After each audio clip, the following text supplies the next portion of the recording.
spanning the nation from California, Oklahoma, Iowa, Ohio, North Carolina, Virginia, and Florida. This is League One NCAA football.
This is League One NCAA football.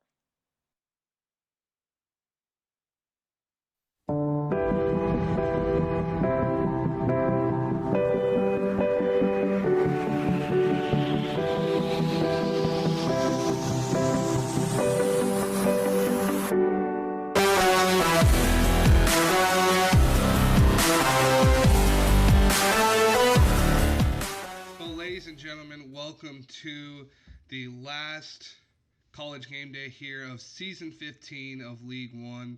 As we finish up a tremendous season, fun, exciting season, many words about this season, but it is all coming to an end as we're here live to recap our 15th season of League One.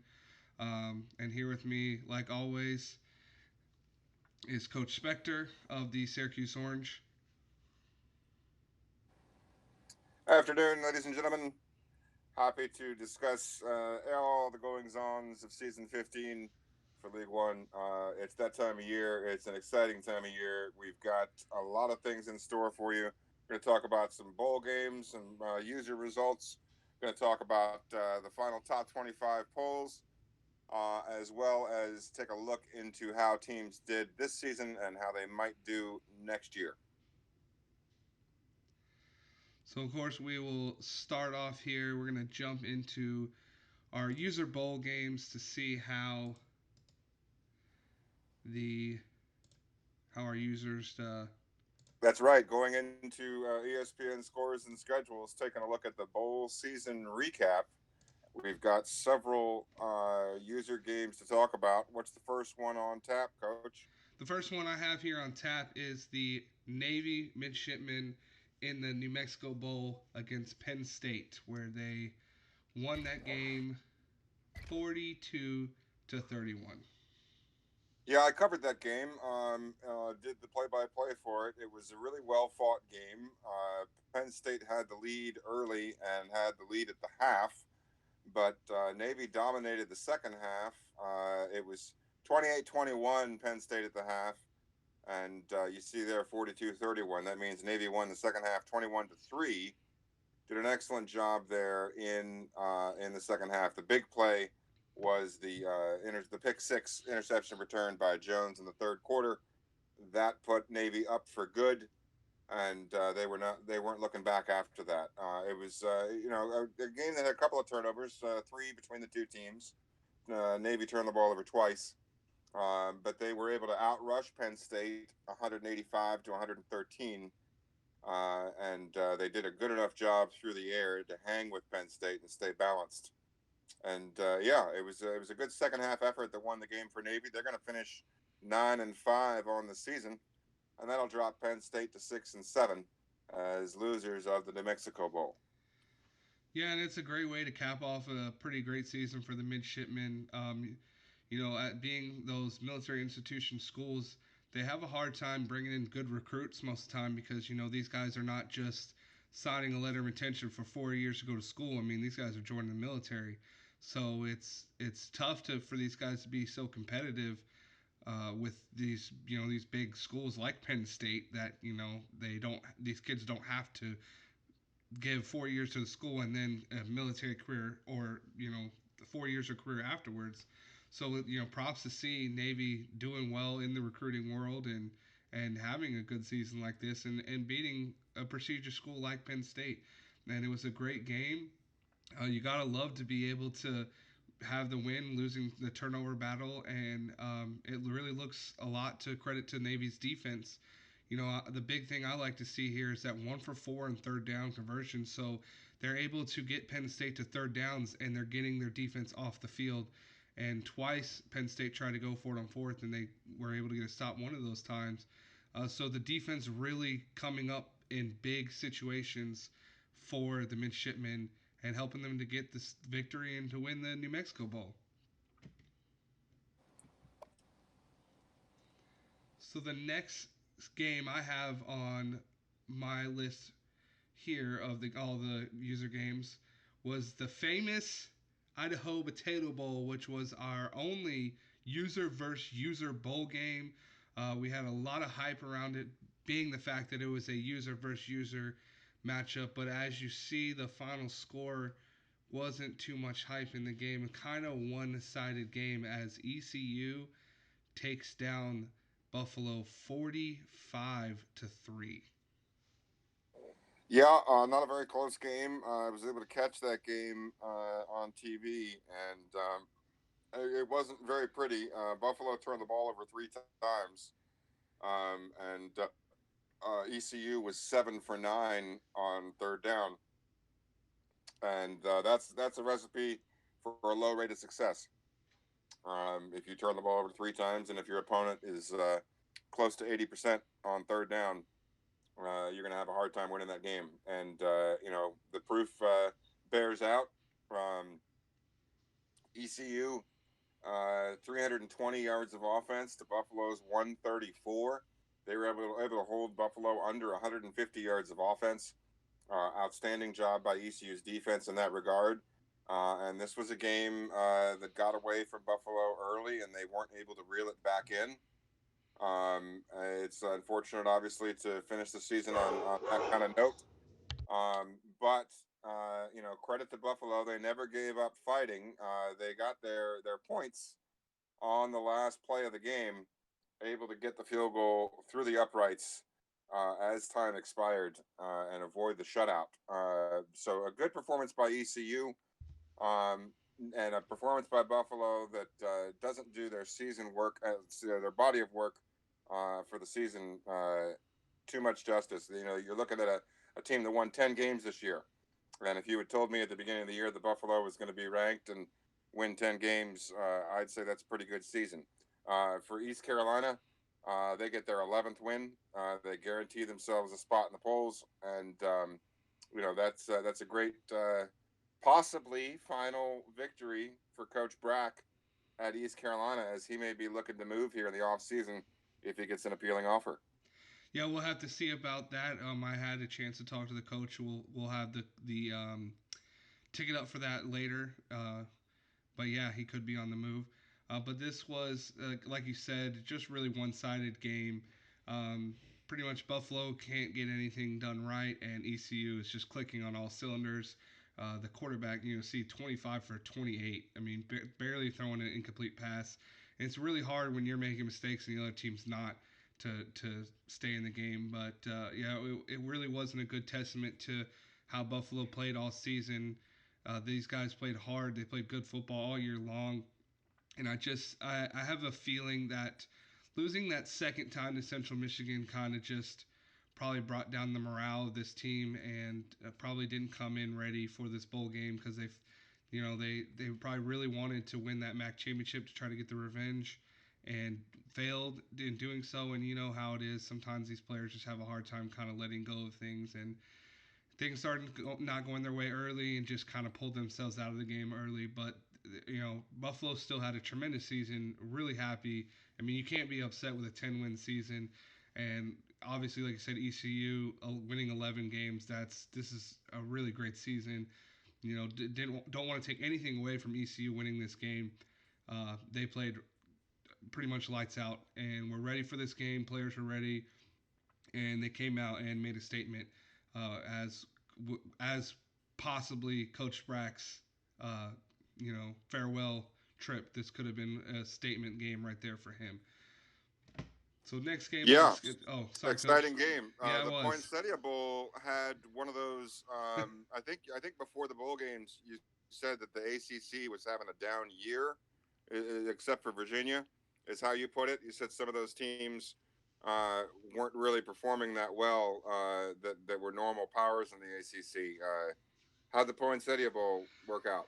Yeah, an ACC team got a victory over a Mountain West team, and it was my Fresno State Bulldogs. They were able to beat me 52-42 in a game that Clemson pretty much controlled the entire first half, and Fresno State, myself, we kind of almost made that dramatic comeback to pull it out, but we're not able to do so. 7 turnovers in that game. Talked about in somebody else's the other two games, a little bit about the turnovers, but yeah, 7 turnovers, intercepted 6 times. I believe I had my starting quarterback throw 5 in the first half, and I pulled him out, despite being a senior. Pretty much said, "Hey, thanks for the great years," and I gave Schroeder the opportunity because he most likely will see during camp, most likely going to be the quarterback for the next season. He came out and played really well and almost led the Bulldogs back, but too much, too late. Saw the Clemson Tigers, win the Ponciana Bowl. They had 361 rushing yards, and that's like the tail of the Fresno State demise. Is almost every game that they lose, you see those big rushing numbers against them. Clemson only had 85 passing yards, but they only tried to throw the ball 14 times. But they were just dominant on the run. Travis Etienne just running all over this Fresno State because I believe him himself. Yeah, he had 19 carries for 234 yards and 4 touchdowns. So Well, take heart. demolished That's them. that's that's fewer yards rushing than he had against Syracuse. Yeah, well, He ran for 285 against Syracuse this year. oh wow. So that's the one positive thing we can look at it. I mean, obviously we were disappointed to lose the game, but despite being a down team, this or having a down year, Clemson still was a good football team. They were a good football team on paper, and from rewatching the film to prepare, they were in the game against Syracuse well into the third quarter. It was what really took the fourth quarter to for Syracuse to kind of you know stamp their dominance and pull that game away. And you kind of saw it here too. Clemson almost started faltering in the fourth quarter and almost cost themselves, but it was Fresno State that ultimately kind of made the most mistakes to allow Clemson to still win this game. Because on paper, I mean, third down conversions, they're 3 for 8, 37%. That's not a number a coach likes to see. So they almost blew it, but were able to hold on and beat Fresno State. So my Hard to come dogs. back from 7 turnovers. No, it's really hard to come back, and I was even shocked to get as close as I did. I really thought it was over at halftime. Of course, I didn't let the players know that because you can never let the players know that. But it is what it. I was happy to almost make it back. Had a few guys, other people that I actually have never met, watching the game from the outside that were even kind of like trying to cheer me on and couldn't believe what was happening. But it has Clemson finishing off 8-5 and Fresno State at 7-7. As some coaches don't think it's as pretty, it is a step up from last year. We finished 6-7, so we finished 7-7, one extra win than we had last year. So again, improvements. 7-3 conference record is a lot better than the conference record we had last year. So each year has been a step forward. So hopefully we continue on with that. Going down to New Orleans. In New Orleans. New Orleans. With Yeah, the New Orleans Bowl, the R&L Carriers New Orleans Bowl, pitting third place in Conference USA against the winner of the Sun Belt Conference, and App State able to emerge with a very large score line of 45-16. This was a game that was 24-16 in the fourth quarter. It was a much closer game than the score line would indicate. Middle Tennessee State hung in there and really gave App State quite the battle. In fact, the Blue Raiders were ahead at the half, 13-10. And in the third and fourth quarter is where App State found a gear that Middle Tennessee State didn't have, and they were able to pull away. But credit to the Blue Raiders for hanging in there, and credit to App State for running away with it in the second half. The 45-16 win gives App State their 11th win of the season, gives them a bowl victory for their coach, Arbark, and just like with East Carolina and Coach Brack, this might have been the final game for Coach Brack at App State. Yeah, it's quite possibly that this could be his last game there. There has been speculation that he could get a better offer from somewhere outside, and he might consider taking it. Um, Again, we'll have to see what happens there when we get to the off season, which will happen tonight, and we'll have that's the first thing on tap is, and so we'll see. But we won't. No one else will know until we do the season or do our season 16 preview show, which will be sometime later. But and we'll announce any coach moves then. But yeah, this same thing could have been a big stamp for the farewell tour of Coach Barker, possibly here at Appalachian State. Um, this is a game that it's tough being in the Sun Belt because App State had such a tremendous season. I mean, really, other than the slip up they had earlier in the year in their conference play against a team they should have really handled. Um, and then the other loss was against a great team. So they beat a BCS winner, Washington, this year. So this team almost felt disrespected being in this bowl, but this is what happens when you are in the Sun Belt. I mean, it's tough, but they got tested a little bit early and kind of handled their own and took care of business and end up winning with a big final score. So it's a great season for them, 11-2. You cannot be upset about that. But I know that Coach Barker felt like his team got chipped a little bit being in the New Orleans Bowl with such a good final record. I'll tell you who didn't get gypped a little bit was Indiana. They had a great season in the Big Ten, and that got them into the Gator Bowl on New Year's Day against Texas A&M out of the SEC. The Aggies coming into the game at 6-6. The Hoosiers coming into the game at 6-6, and it was an exciting matchup.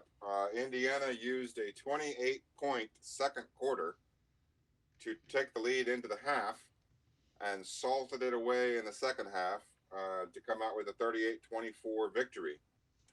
Checking out the game stats really quickly, they were able to hold A&M to 3 of 9 on third down and 1 out of 3 on fourth down. So despite the fact that A&M was 27 for 29 passing, when it was crunch time, Indiana State found the reserves they needed on defense to make the play when their necks were on the line. So credit to Coach Seawack of the Hoosiers, giving Indiana their first bowl win in quite some time, and Indiana having a winning season. The Hoosiers were winners this year. Yeah, you always gotta love having a winning season, and so that's I know they'll build off of this, and it's awesome way to finish the season. You love having a winning season. There's no coach in the league that wouldn't take a winning season any day of the week. And so 6-3 Big Ten record, happy with that, and to play a good team in a New Year's Eve bowl or New Year's bowl, sorry, and playing Texas A&M and beating them by 14, you got to be happy with that. So it's a tremendous way to finish the season, and I know that the Hoosiers look forward to the upcoming season in season 16 and have lots of exciting things in store for them. You know who has exciting things in store for them Who's are that? the Washington Huskies. Oh, Washington Huskies, led by Coach Jared Barker, sweetest coin, and the Huskies made it to the Rose Bowl as winners of the Pac-12 and faced off against an underdog New Mexico Lobos team out of the Mountain West Conference. They didn't win the conference by a hair. They dominated the conference for much of the season, but got nipped by an excellent top 10 Air Force team. However, their body of work was enough to get them an at-large BCS berth, and they were happy to be there in the Rose Bowl, and they played as if they were simply happy to be there. I don't know exactly know what the coordinator or the coaching staff of New Mexico, what his situation was. I heard talks that he was being pursued by other teams, may have been distracted going into bowl week, and therefore the Lobos did not look ready to play. They came out with an entirely different offensive scheme than they'd used all year, and it failed miserably. Washington's vaunted, well-regarded defense tore it to shreds. New Mexico was never able to get anything going, and the Huskies walk away with a very easy 42-10 victory. yeah. Now this having played New Mexico in the regular season myself, these guys dominated my defense. Now, granted, like I said, the demise of Fresno State most of the time was teams running for multiple yards. They ran for 487 yards against my defense. Now, of course, Fresno State's defense is nowhere near as talented as the Washington Huskies defense, but New Mexico came out with just a very different and weird game plan that I just did not expect to see. You could definitely tell that there's some sort of distraction there. And again, we do not want to take anything away from the Huskies' victory here. Coach Barker came out and played a phenomenal game. His team was perfect on third downs. They played lights out. So this is nothing taken away from them. But I really expected this game to be a lot closer than the score was just because of how good that New Mexico rushing attack was. I mean, they're one of the best in the nation, maybe second to Air Force because they also ran the ball very well. But they just it didn't seem like the same team. It Yeah, came out only here running 18 different. carries. Yeah, I mean, They only had 18 running plays. this is a team that was running the ball 30, 40 times a game, and they ran it 18 times in this game. Now, of course, they might have been off the field more, but it didn't. You could tell there was something else there, but still, you got to give hats to Coach Barker for a 13 win season, winning the Rose Bowl, winning the Pac-12 championship. Don't again, like we said, I do not want to take anything away from him. And He did finishing in the top phenomenal. five. Oh yeah, finishing in the top five here too, and the quick note, he would have probably finished higher, but we did have an issue. We did have the bug to where we're not getting a new top 25 after bowl results. So he could have finished better, but hey, top five is still good. Still would be happy with that. But yeah, it was a great game, dominant game for the Huskies, and great finish to his first year there at Washington. Yeah, we had another top five team going into the bowl games. Central Michigan, led by Coach Blitzkrieg, the Chippewas ran the table in the regular season, defeated all comers to go 12-0. Victory over user Buffalo in the conference championship game got them their 13th win and an opportunity as the number 3 team in the country to go to the Rose Bowl and take on the Giants of Alabama. And this was a game that Central Michigan, had the opportunity to test themselves against tougher competition than they'd gone up against all year, and they got a taste of, what the very top level of college football looks like. And I think this is going to have to be chalked up as a learning experience for them. I think, going into this game, they may not have been fully aware of the gap between the best teams and the really good teams, and now they know what they're aiming for, and they're well equipped to make another run next season. We'll get into that here shortly, but this was a learning experience game, and this was a game that we all hope Central Michigan is going to look back on as the moment when they said, okay, we've reached a high level, but in order to get to the top, we need to take another step or two.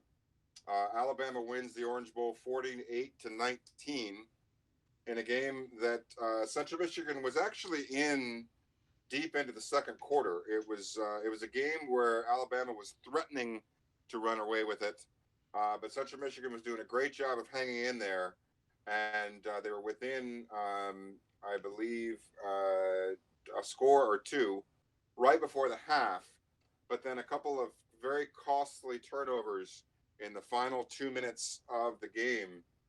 Final 2 minutes of the first half doomed Central Michigan.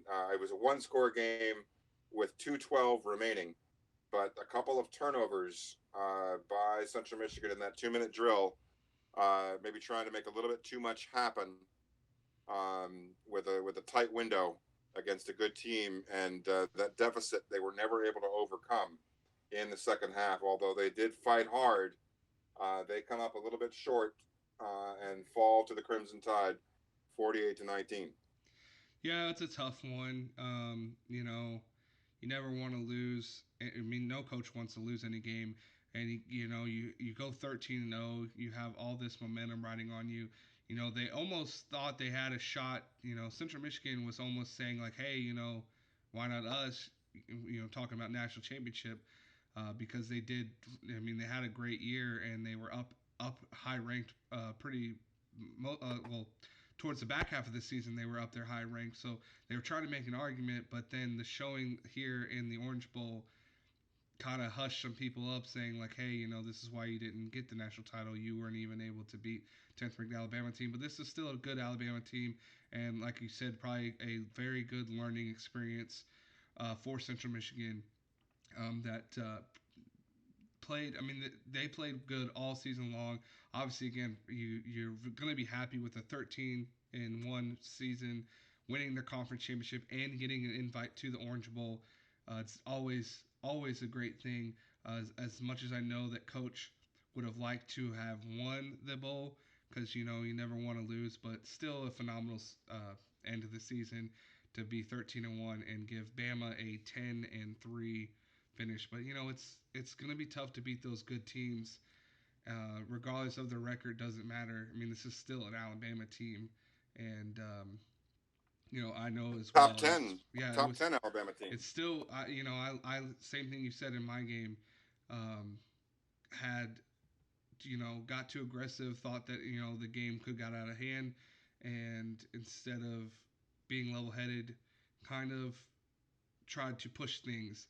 And Coach Blitzkrieg did the same thing, kind of tried to push some things they shouldn't have, and learn from it. Lost Yeah, 48-19. sometimes when there's less than 2 minutes left in the half, and the other team has taken the lead and frustrated you. Maybe they've gotten a couple of plays that you think they shouldn't have gotten, or a couple of things have gone against you, and you're frustrated. And they take the lead before the half, or score with the lead before the half. You start thinking, well, I gotta make a whole bunch of things happen here in the last minute of the first half. No, that's what I was And thinking. when they already have full momentum, you gotta realize that, and realize that they're catching all the breaks. So if I throw a 50-50 ball, it's going to get picked off because they're currently catching all the breaks. Yep. You can't, as frustrated as you might get, sometimes you just gotta say, you know what, it stinks that they just scored. We got a close game. We're going to try to get some first downs and not necessarily 30 yards. And if something happens on this drive and we get some points, great. But we're not going to take any risks. And if we go to the half with the score as it is right now, that's not the end of the world.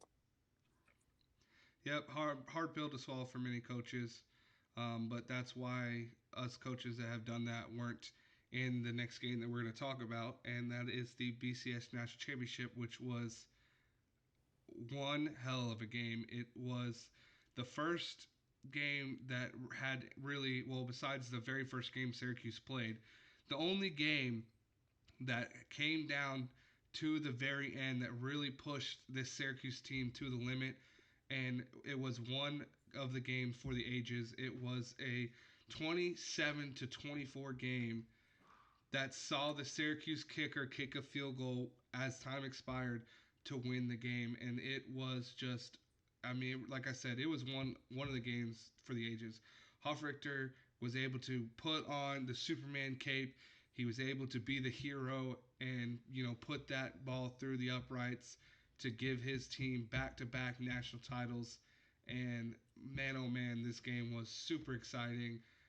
Just Northwestern was finally one of the teams that could really test this Syracuse team and really had them, they had their number. They were able to figure out ways to stop them that no other team has done. Really limited this Syracuse offense. I mean, they had 395 yards, but that's almost limiting how the Syracuse offense, how well it has been. Put them in situations they weren't in very much of this season. But Coach Spector, obviously, had been here before, has had many years' experience, able to put together the right things that he need to at the right time, and with great clock management, great game management, able to pull the win. And I mean, it was an amazing game. Yeah, thank you. Appreciate it. Back to back national championships is quite special. It's something that I mean, every coach would love to win a national title, and it's almost getting a little greedy to go for back to back. So, we were absolutely thrilled to run the gauntlet and find our way back here in this spot, and obviously beyond thrilled to see it end the way that it did with victory. Sterling Hofrechter, the leg for Syracuse, has been a 4-year starter. He was with us when we arrived on campus as a freshman, and what a way to end a career. Man, what a send off for him. He goes out, as the Ray Guy winner for the best punter in the country, and kicks the national championship winning field goal with no time on the clock. That's about every kicker's dream. And he almost made a 61 yarder at the end of the first half. He had a 61 yarder that hit the crossbar and fell just a couple of inches short. But the game itself started out as a defensive battle. We looked at the fact that Northwestern was plus 19 on the season in turnovers, first in the country, and so we played it pretty tight in the first half. We played a very conservative game plan in the first half that tried to limit turnovers. And if you watch the game, Syracuse had 2 turnovers in the first half, and both of them were extraordinary plays. There was one where a halfback caught a pass over the middle, made the reception, had the ball jarred loose, and then caught by a third player coming in from the periphery, who picked the ball nearly off the ground to make a diving interception. It was a crazy play, um, and that was the kind of game it was. So once we got into the half, trailing 10-3, having played it very conservative, and still, despite playing it conservative, still having two turnovers, we said, well, playing it conservative didn't stop the turnovers, and we have the best player in the country in Tommy Tanavasa. So we're going to set him loose in the second half, and we're going to take the chains off, and we're going to be a little bit more aggressive, and we're going to put our team on the back of Tanavasa and let him go out and win it for us. And he And did. that's exactly what happened. We outscored them 24-14 in the second half, and obviously, we were able to get it done. I thought, going into the half at 10-3, we knew our defense was doing a great job and keeping us in the game, despite our offensive troubles. And thankfully, the defense was able to maintain that in the second half against a fantastic passing attack for Northwestern, we're able to buy us time to get the offense in gear. And Tanavasa led the way, and as did Kevin Green. Kevin Green, the outstanding defensive player of the year, the defensive MVP this year for League One, the outside linebacker for Syracuse, was actually voted the player of the game with 5 sacks. He led the way on defense. So a really well-rounded performance for us. We had a deficit to come back from. We had to play really good defense. We had to play smart on offense. And when it was all said and done, we just had a little bit more than Northwestern did. But credit to Northwestern for having a great season, leading the nation in passing, second leading points per game, or sorry, rather third leading scoring offense, and they gave us a battle, but we are beyond thrilled to get the back-to-back national titles. Oh yeah, that Northwestern team was no joke. They played another one of our users, Indiana, in the regular season and just thrashed them. Uh, I mean, it was just not even a contest. So this was a really really good football team, but so was the Syracuse Orange football team. I said it multiple times, and I will say it again. I said Syracuse is the Alabama of League One. They are the team that everybody has to look out for. They're the ones, the top dogs. You got to be here to play your A game to beat them. And Northwestern was on their A game, but Syracuse was on there too. And this was a clash of two really, really good football teams, and it gave us one of the greats of League One national title games. And I mean, it was a great game to watch. It was a very entertaining game to watch. Whether you like offense or defense, there was great defensive plays and there's great offensive plays. So it just really, again, was a good football game. It was just a really good football game, one that you love to watch, and of course, on the biggest scale, the biggest game of the year, the national title game. And yeah, it was props off to Syracuse getting it done, capping off that 14-0 season. It just it was a great way. It was a great end to a great 15th season. Yeah, speaking of the end of the season, we do have a final poll. It's unchanged from last week due to the bug, but these are our final rankings. The final coaches poll that will go into the history books, and Syracuse will finish first. Central Michigan will finish third. Washington will finish fifth. Buffalo at 19th. App State 21st. And East Carolina 22nd round out the user teams that will finish ranked in the top 25. That's 1, 2, 3, 4, 5, 6 users in the top 25 at the end of the year, 6 out of 10. So it goes Pretty to good show you just numbers. how challenging League One is. That only about half of the league can finish ranked. Shows you what a challenge it is in League One to be successful. Yeah, it is a real challenge. And I mean, in Buffalo too, they losing could had possibly dropped out. So we might even saw one less user coach here in the top 25. But it's a tough task to be a top 25 team in this league.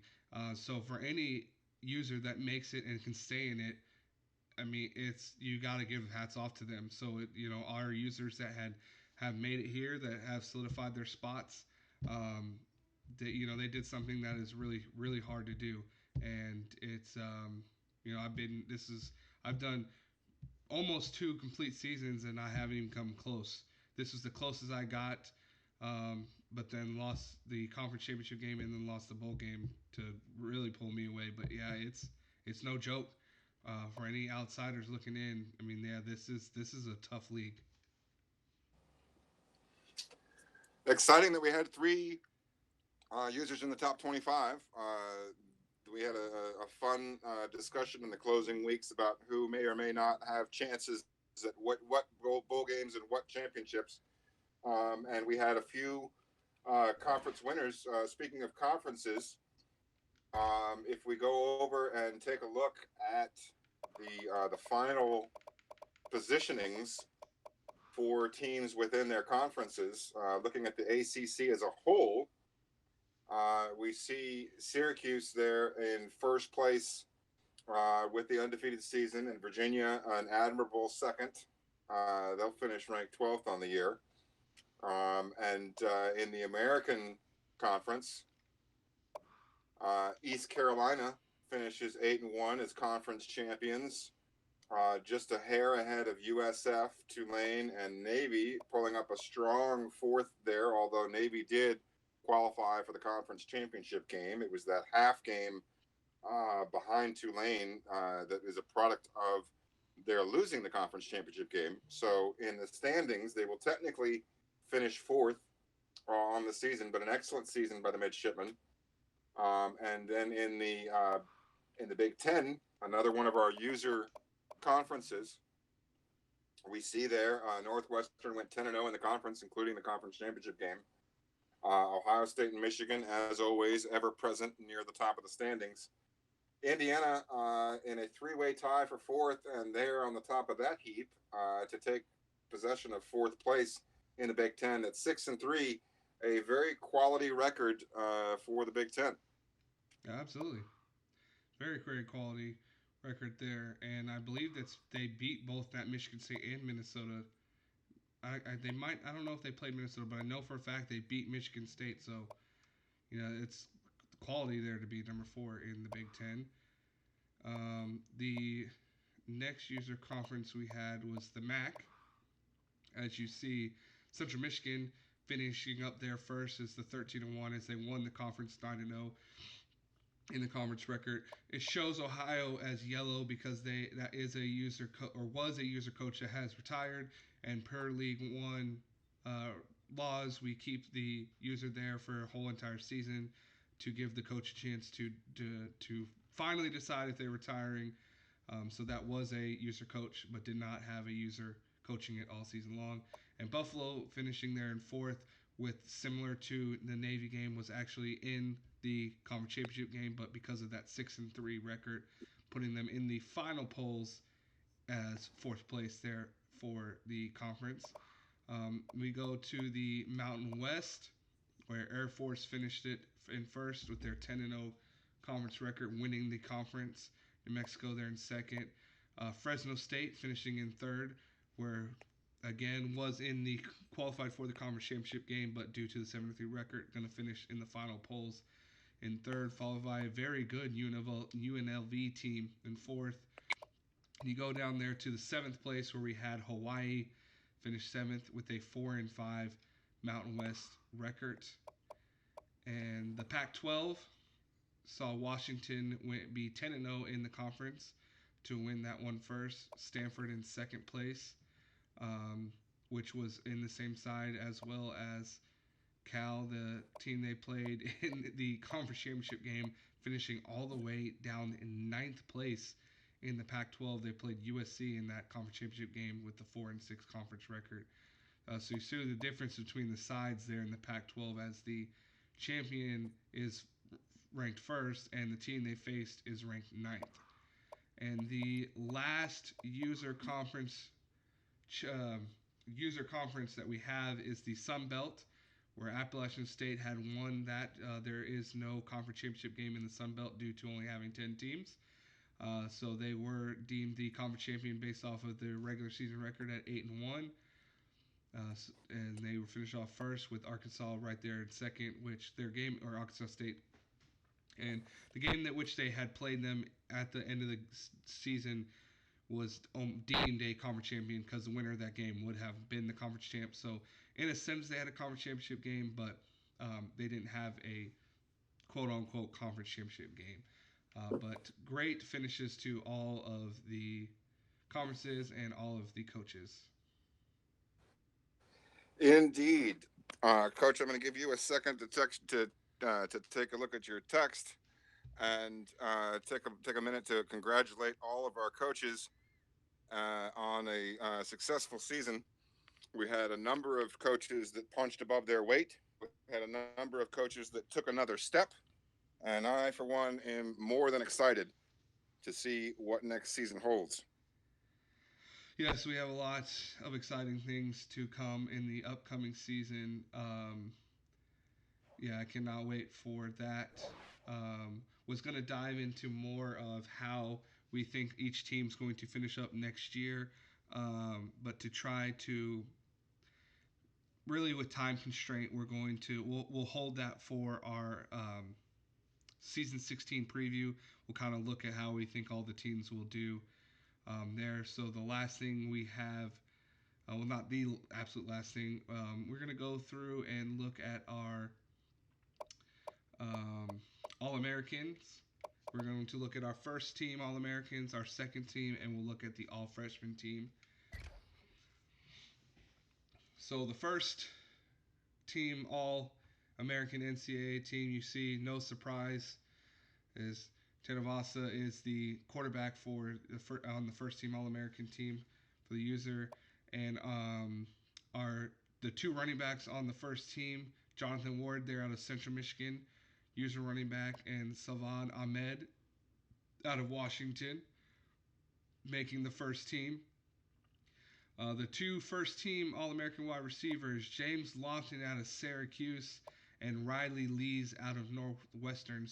So far, out of the first five players, four of them coming from user teams.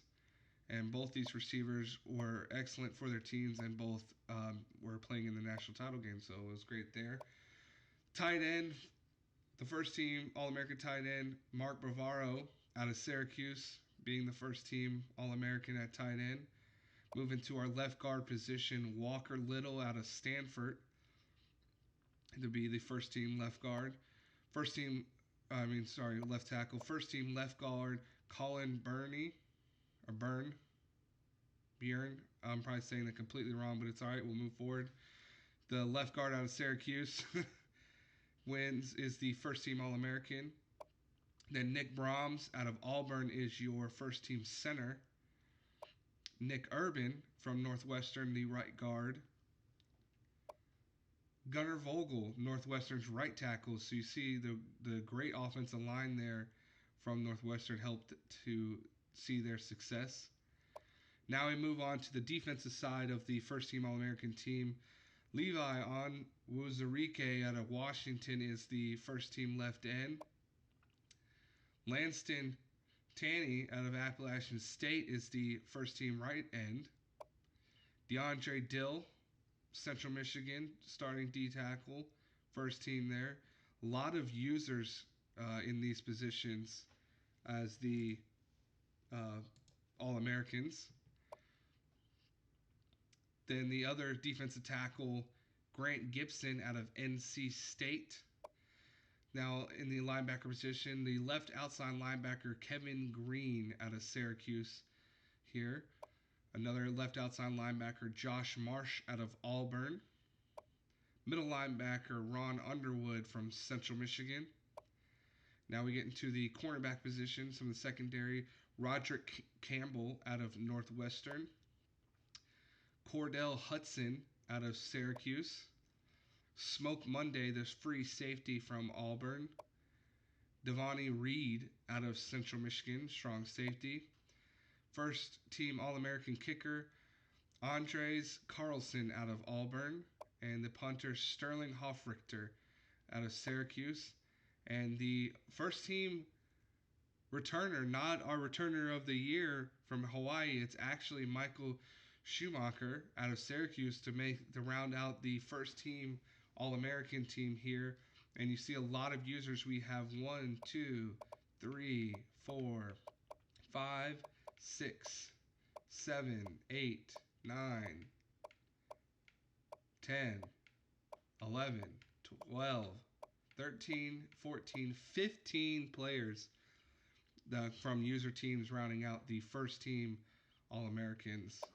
And we move into our second team All Americans. We have quarterback Sam Woods out of Texas Tech, Kevin Marks making it on the second team out of Buffalo. You have Shondarius Phillips from Kent State. The two receivers, Devontae Smoot from UNLV and Des Fitzpatrick out of Louisville. The tight end goes to Cody Mitchell out of Marshall. Left tackle Calvin Ashley out of Auburn. Left guard Brandon Banks from Buffalo. Center Aaron Servas, probably saying that incorrectly, but it's okay, out of Syracuse. Right guard Sam Heckel out of Syracuse as well. Right tackle Austin Trowell from Auburn. Now on the defensive side of the ball for the second team All-American team, Jacob McKnight, left end out of Central Michigan.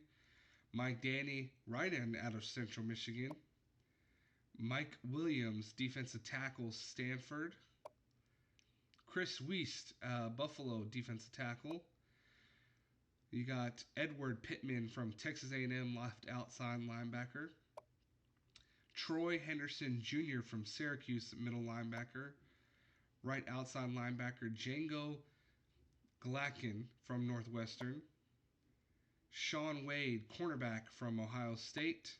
Champ Bailey, cornerback out of Syracuse. Jermaine Ward, free safety from Central Michigan. Treshawn Smith from strong safety out of Louisville. Charlie Cubander from Northwestern is the kicker. Punter Dwayne Bullock from Auburn, and returner Guhanu Gwilly from Central Michigan. Again, our returner of the year not in either first or second team All-Americans. And in the second team, we have 1, 2, 3, 4, 5, 6, 7, 8, 9, 10, 11 users getting players into the second team All-American. And we'll finish up with our all NCAA freshman team. Quarterback Dusty Cobbs out of Appalachian State is the all-freshman quarterback. The two all-freshman running backs, Brian Jones out of Arizona State and Chris Smith out of Colorado State. The two receivers, Andrew Hardy of Ohio and Anthony Fuqua out of Texas A&M. The tight end, Robert Sims from Washington. The 5 starting linemen, left guard Kenny Paul out of Northwestern. John Wheeler from Washington. The right guard Luke Smith from Michigan. Right tackle Nathan DeLucci from Alabama. And Joe Wayne, right tackle from Alabama as well, rounding out the offensive freshman All-American. On the defensive side of the ball, the starting defensive lineman, left end Justin Marshall out of Indiana. Right end Josh Reed out of OU. Defensive tackle Rashawn Rosario out of Alabama. And defensive tackle Tim Roberts out of Appalachian State to round out the defensive line All-American freshman team. Linebacker position, the 3 linebackers, left outside linebacker Mark Peterson out of Utah State. Michael Maxwell, middle linebacker from Buffalo. and right outside linebacker Rashad Foster from Minnesota, the three linebackers and the All American freshman team. Out of the secondary, the two corners, Luke Moore from Northwestern and Irvin Thompson from Auburn, the two corners. Free safety Ryan Downs out of Navy, and strong safety James Vandermeulen from Oregon State to be the secondary in the All American freshman team. And the kicker, Kurt Knight from Syracuse, and punter Dwayne Bullock of Auburn makes the two kickers from the all freshman All American team, and the returner of the year, or the returner for the all freshman All American team, David Carter from Mid Tennessee State. And from the All American freshman team, we see one, two, three, four, five, six, seven, eight players make it on the all freshman All American teams, who shows how well these users have been recruiting and how well they've been doing with their players. So that is our first and second team All Americans and our freshman All American teams there. So we're going to um, finish up this presentation or our episode of College Game Days um, with some quotes from the coaches. I went and interviewed each coach earlier, and I asked these coaches. I asked each coach here, you know, two questions. This is a two part question. I asked each coach how do they feel their team did this year, and I asked them what their expectations were for the upcoming season. I do have one coach live with me here. I do have Coach Barker from Appalachian State that is going to give me a live uh, answer from this question. So, how are you doing today, Coach? Good. How are you? Thanks for having me. Oh, it's always a pleasure to get one of our other coaches from the league. Get some other voices here so people can, get some insight from our coaches. Of So course. it's pleasure having you on the game day here today. So, Yes. First part of that question, how do you feel that your team did this year? To tell you the truth, I think that we fared well for ourselves. I mean, just to reiterate kind of what you and Coach Batla talked about here, League One, I mean, it's not just a pick your team, recruit who you want and pick your schedule kind of dynasty. I mean, we're very serious about things. We do have recruiting restrictions. And, we play on such a level that the computer already has an advantage over a user, just to make it more realistic and more fair for us. So coming from a small school, I think that Appalachian State fared well this year. This is the third season that I'm the head coach of them, so finally bringing in and starting some of these recruits that we had recruited from the past. So I mean, we built a team around what we liked and what we like to do as a coach and as a team. And we kind of got gypped this year, offensive coordinator wise. We had a glitch, and so I had a level 27 offensive coordinator coming in, and he actually became level 0. And I was not able to use any of those coaching perks. So that was kind of a hiccup this year. We finished the season 11-2. We had a lot to look forward to. We won our conference, won our bowl game. So we'll be looking to see what Appalachian State does this off season. So I think we did very well as a team. We had one hiccup game that we should have won that we lost. Our starting quarterback actually went down with a broken collarbone, and our backup had to come in. And think he came in. We were losing by 10 or more points, so I mean he didn't obviously get us back for the win, but besides that and losing to the national champion Syracuse Orange, I think that Appalachian State did very well as a team. Yeah, So that's good. That's great. And the second part of this question is what expectations do you have for this upcoming season? like I said, with the first part of the question, we had a glitch offensive coordinator. that actually allowed Appalachian State to look for a new job. So tonight we will go through our spin and we will get into coaching carousel and we'll see what we have to offer. As far as team wise goes, I'm really looking to get into a power conference, especially being in the Sun Belt for so long. It's time to hopefully take my skills to a different team and see what we have in store. As far as next season goes, we're really just we'll see what happens. We're trying to keep our head above water. With these power conferences, is going to be a completely different roster, completely different conference, obviously, and just a different ball game all around. So talent will be much different. We're going to be facing some real Power Five conference teams, hopefully consistently all season. So we will. We're hoping to at least go 500, maybe squeak out a couple unexpected wins. So we'll just see what kind of talents that Coach Barker can take himself here too. Well, that's good luck to you in your upcoming endeavors and looking for a new school, and best of luck to you with that. And yeah, uh, look forward to seeing what you do with your new school wherever you go. Obviously, we know now the rumors are true. We had heard that there was possibility that you were leaving because of the issues with your offense coordinator, Mike Leach. Having a big mouth and all that, and getting himself glitched. And so, yeah, good luck to you, Coach. Thank you, sir. Thanks for having me. Yeah, no problem. So, always nice to have one of our other coaches come in here and getting to say a few things as well.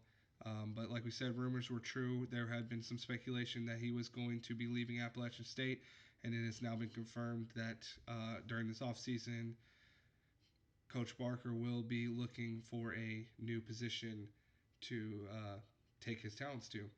As some other coaches aren't able to get some other coaches here live, I did talk to actually the other Barker, Coach Jarrett Barker out of Washington, and this is what he had to say to this question. He said, "I feel like I played up to my expectations this year. The offense kept our turnovers low, and our defense was phenomenal. Our recruiting could have been better, but we'll try and catch up this upcoming year with some great recruits. Next year, we plan on losing a couple of great players, but we'll bounce back and fill those positions and contend for a national championship." That was Coach Barker there um, with his opinion. And next, I will go. We had Coach Chase Hannon out of Buffalo. He said in his first season in Buffalo, he feels like 10 wins was magnificent. Losing twice to Central Michigan was heartbreaking, but the Chippewas have assembled a fantastic program and deserve every bit of their 13-1 record they earned. The Bulls will lose a lot this offseason.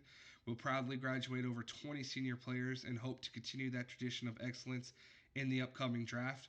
This will be a new chapter as they plan to recruit a class of studs to join the talent they already have on the field. However, the goals will be stifled slightly compared to the 10 wins we accomplished last season.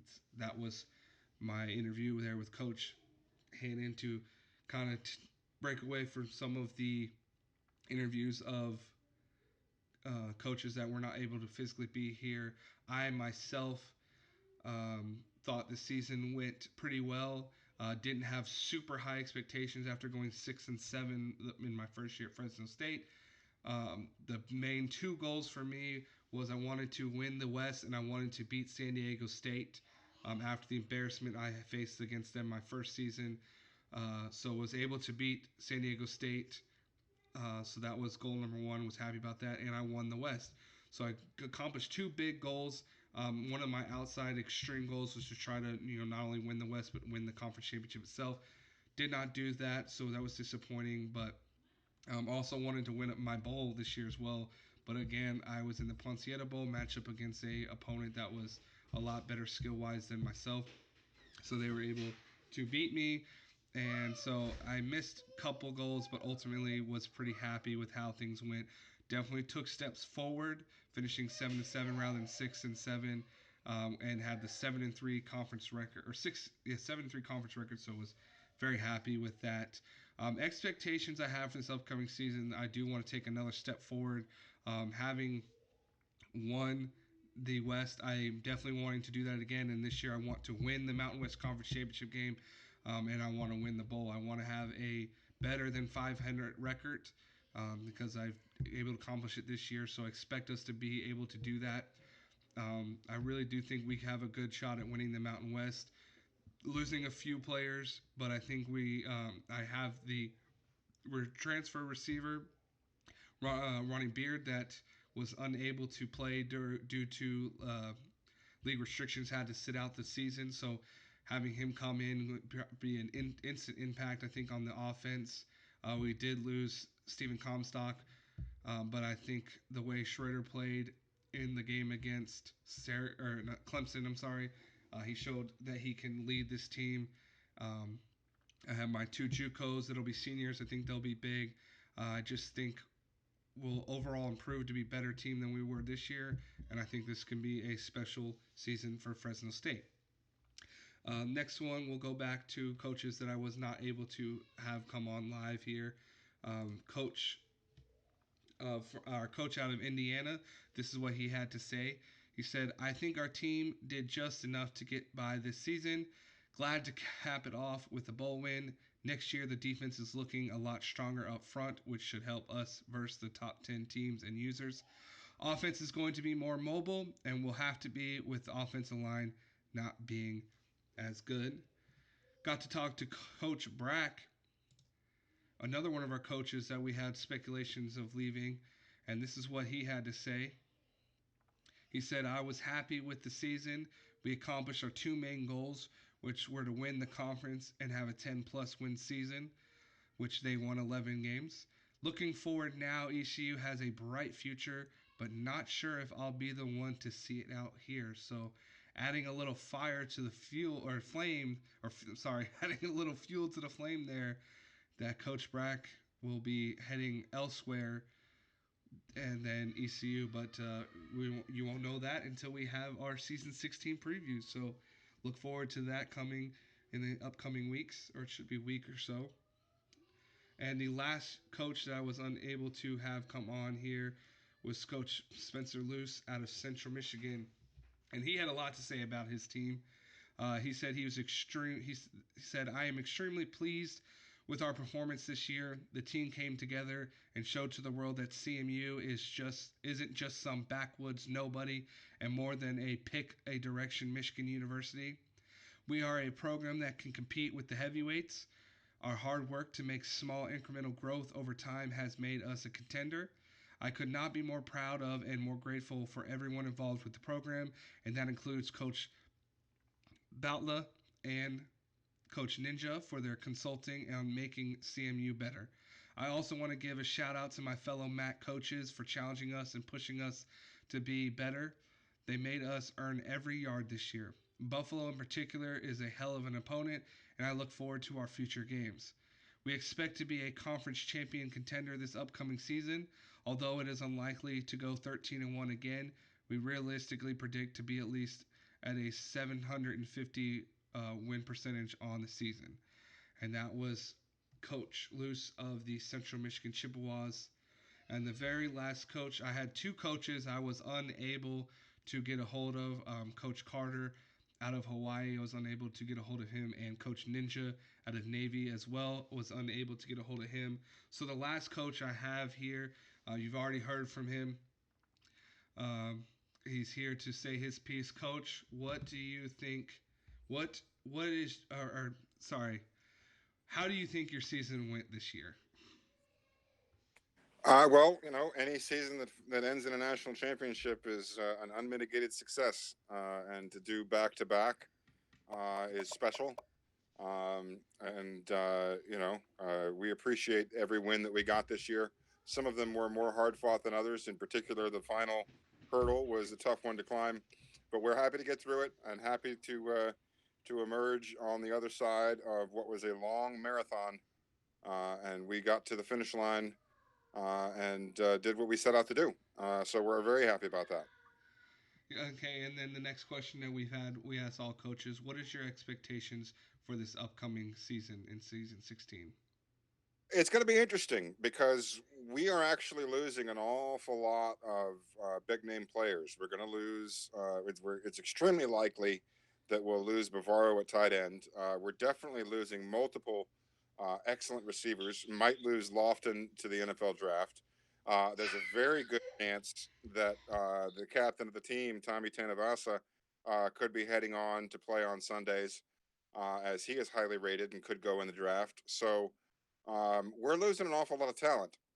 Now we've done a great job in recruiting, and we'd like to take the stance that we're simply reloading and not rebuilding.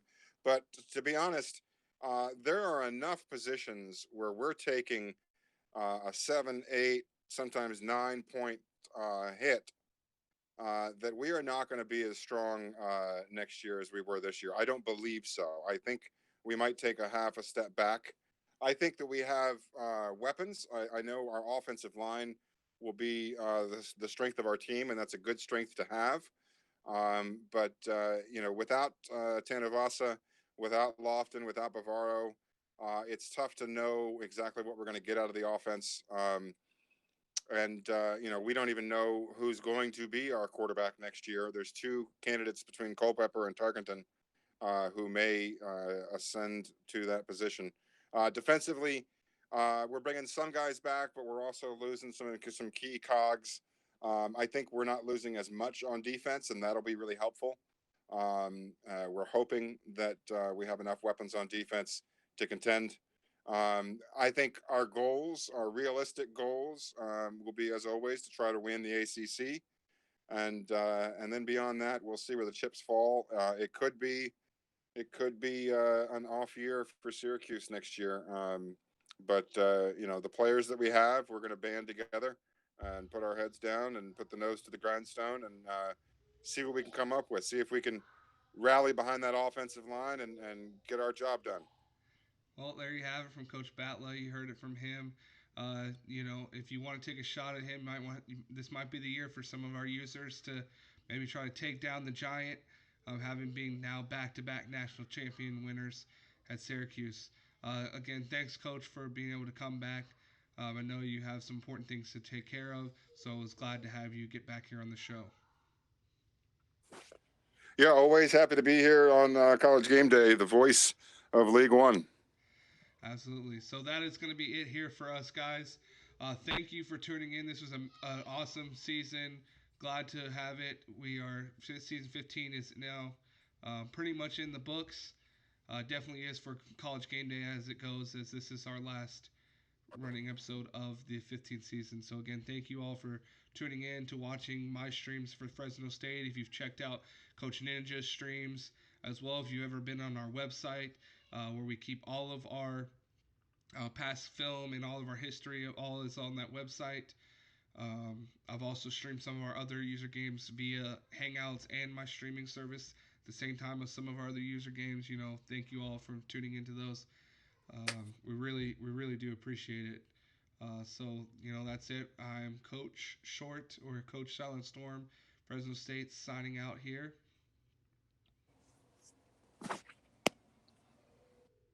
You guys have a good one.